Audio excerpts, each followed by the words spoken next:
Perfeksionis lah gitu. Iya, kita seperti setengah malaikat gitu. Nah, masalahnya ketika kita sekali aja ya Hmm, bikin sebuah aib gitu, Kesalahan gitu ya. kesalahan, Hmm. waduh, ini bisa menjadi bumerang yang sangat merusak masa depan kita gitu. Berarti seorang motivator itu harus benar-benar sadar gitu Pak ya, Benar-benar bahwa sadar. dirinya itu diawasi oleh seluruh mata yang memandang. Benar, benar, benar. Iya. Kita harus menjaga sekali gitu Hmm. perilaku kita ya. Hmm. Bukan berarti kita tidak boleh memiliki kesalahan ya, Hmm.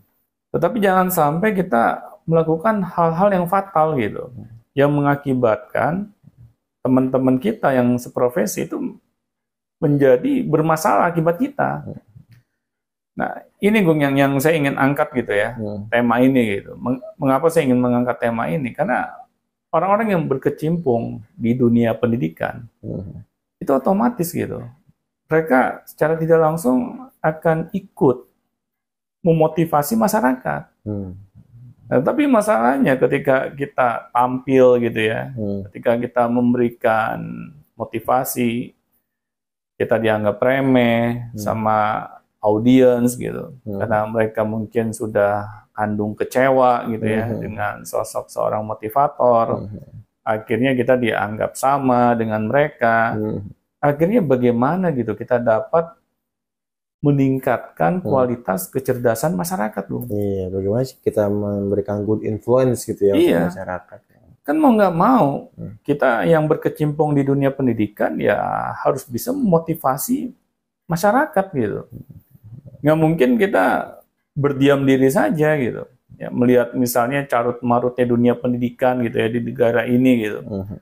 Terus kita ya sudahlah, ya hidup ini mengalir saja gitu. Ya kan nggak mungkin gitu. Iya. Nah, pasti yang kena dampaknya ya bagi orang-orang yang berkecimpung di dunia pendidikan juga. Makanya kenapa sih banyak orang ya kalau disuruh belajar gitu, Hmm. kok sulit banget gitu. Iya. Ya. Karena apa? Ya mungkin sudah kandung kecewa. Ah, Hmm. nanti paling sama aja. Iya, Ya. hasilnya sama gitu kan. Ah, ya Gitu paling kita. hanya kata-kata indah saja yang disampaikan, Iya, iya. tapi nggak sesuai gitu dengan perbuatan. Hmm. Nah, akhirnya kan kita semakin sulit gitu untuk bisa menginspirasi masyarakat. Padahal kalau kita hanya ini ya berpangku tangan gitu ya, tidak mau ikut serta gitu dalam membangun masyarakat. Nah ini Gung, yang akan menjadi bumerang gitu bagi masa depan bangsa ini gitu. Nah, ini akhirnya menjadi PR kita bersama gitu. Hmm. Kalau menurut saya pribadi, kalau kita memang sudah memilih ya Hmm. profesi menjadi seorang motivator, Hmm.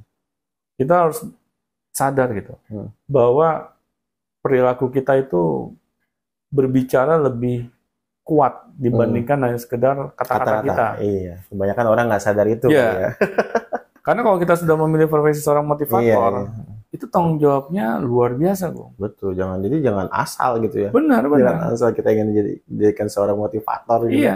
Jangan hanya Hmm. kita memilih profesi menjadi seorang motivator ini. Tujuan utama kita hanya mencari uang. Hmm. Bukan kita ingin menginspirasi masyarakat gitu. Agar kehidupan mereka menjadi lebih baik gitu. Nah, kalau niat kita saja sudah salah, Hmm. akhirnya semakin sulit. Profesi motivator ini dapat diakui oleh masyarakat luas gitu. Berawal dari niat itu sih. Ya, berawal dari niat itu gitu. Nah, setelah kita sudah menyadari ya niat kita, nah kita juga harus mau menggali ilmu gitu. Iya, Ya, jangan jangan nggak mau belajar gitu jangan ya. nggak mau belajar, jangan cepat puas diri gitu.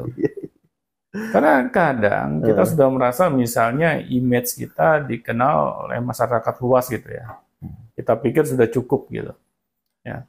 Kita sudah menjadi seorang public figure. Tetapi ilmu yang kita miliki ya seperti jalan di tempat gitu. Kita tidak pernah mengupgrade diri kita. Nah ini Gung, masalahnya gitu. Kalau misalnya kita sudah memilih profesi sebagai seorang motivator, kita tidak menyadari gitu ada tanggung jawab yang besar di balik itu semua. Akhirnya sudah. Profesi yang kita pilih ini membuat diri kita itu bukan semakin menjadi lebih baik gitu. Iya, malah semakin terpuruk. Semakin terpuruk gitu. Akhirnya menyusahkan diri kita sendiri. Nah, di sini Gung, maksud saya, kalau kita ini ya memilih profesi sebagai seorang motivator atau profesi-profesi yang lain lah. Iya. Jangan sampai kita salah niat. Karena kalau sampai salah niat, akhirnya kita merusak gitu nama baik profesi kita sendiri. Nah, apalagi profesi yang menjunjung nilai-nilai kebaikan gitu. Nah, makanya menjadi seorang motivator itu berat sampai saya pribadi aja, meskipun saya senang gitu ya memberikan inspirasi kepada orang banyak. Saya tuh rada takut gitu, misalnya menyebut diri saya motivator gitu. Iya, berat banget sih Pak ya. Iya. Kayak kata yang kecil tapi waduh. Benar. Dipikir lagi tanggung jawabnya besar. Iya, gitu. karena itu beban gitu buat saya pribadi gitu. Apalagi kalau sampai saya tidak bisa melakukan apa yang saya katakan. Ya makanya saya selalu misalnya tampil di depan banyak orang, saya hanya ingin disebut berbagi. Sharing. Sharing. Tidak maksud menggurui gitu ya Pak? Ya, saya tidak mau menggurui siapapun gitu. Karena belum tentu juga saya tidak memiliki celah sama sekali. Oh, saking banyak celah yang saya miliki gitu. Saya takut disebut motivator. Saya sangat menjaga di situ gitu. Makanya kalau saya disebut ya misalnya seorang coach lah, seorang motivator lah, saya suka bilang, Anda salah sebut. Jadi jangan merasa bangga juga ya Pak ya, maksudnya. Jangan merasa bangga gitu. Sih. Ya, aduh, ini berat banget sih Iya, panggilannya gitu. benar. Yang Seorang biasa motivator itu sama aja sebagai seorang pendakwa, Bung. Ya mungkin beda genre. Yang satu genrenya agama, ya. Kalau motivator genrenya lebih luas, general gitu. General. Nah, tetapi kedua profesi itu memiliki beban yang sama berat gitu. Nah, jadi pesan saya itu, Bung. Ini bagi teman-teman motivator ya di luar sana. Jangan sampai kita salah niat gitu dengan profesi kita. Awalnya mungkin niat kita baik. Kita ingin menginspirasi banyak orang. Tetapi setelah kita dikenal ya, oleh masyarakat luas, niat kita berubah. Kadang sih seperti itu di tengah jalan ya. Nah itu. Tiba-tiba yang niatnya baik awalnya ketika sudah mengenal uang atau hasil gitu kan. Iya. Ganti.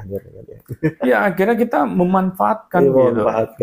Kita memanfaatkan profesi yang kita miliki, tetapi bukan dengan cara yang baik gitu. Tetapi malah dengan cara yang sebaliknya.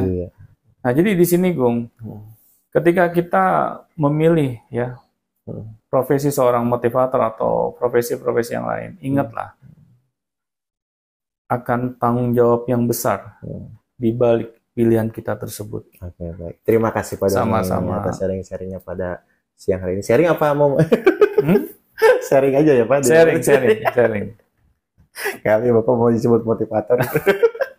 Oke, baik. Terima kasih teman-teman semuanya. Kalau misalnya mau ditanyakan, silakan saja tanyakan di kolom komentar, bisa di Gmail juga bisa, di link deskripsi semua akses saja berkomunikasi dengan kita Beyond Education Podcast, dan sampai jumpa di Beyond Education selanjutnya. Sampai jumpa teman-teman.